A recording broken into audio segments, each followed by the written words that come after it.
Could the most highly anticipated movie this year be the demise of its own franchise? The Five Nights at Freddy's movie has everyone at the edge of their seats, either excited or worried, but why? Well, let's start with what we know. Who can see the movie?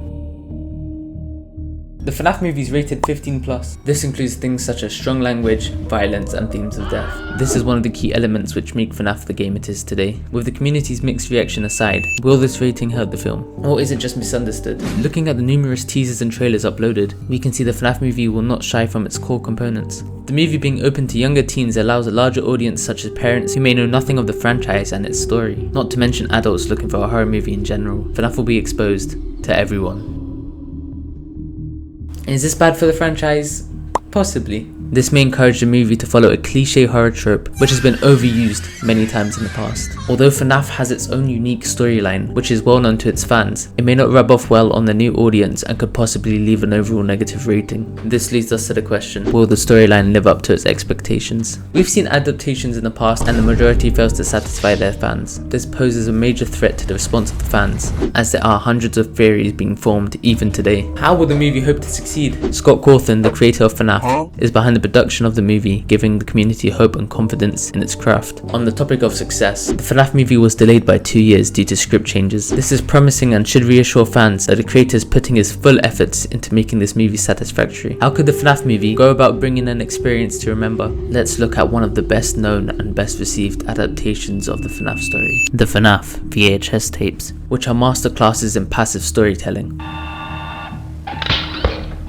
Jesus Christ!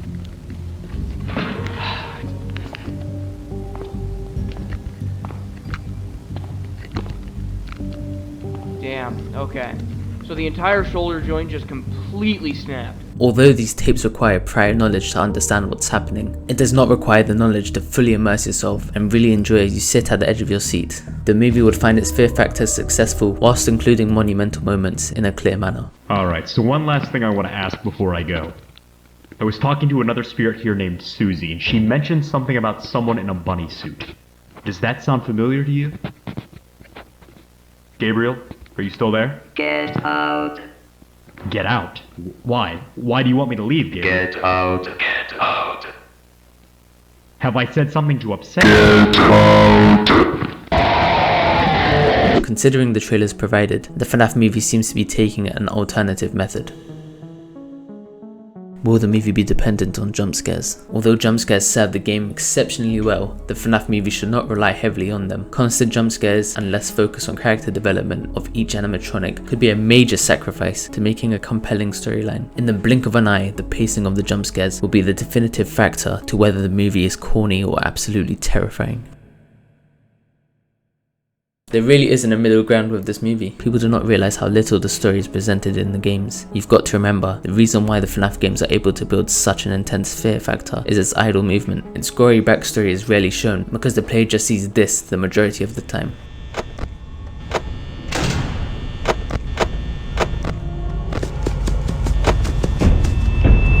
Key events have gotten so much hype that it is highly likely the movie will disappoint a large portion of its audience. So whatever the FNAF movie ends up doing, it will always be walking on thin ice. This next point may be the biggest threat the FNAF movie will pose, but before we get into that, editor Ibadra has a few words.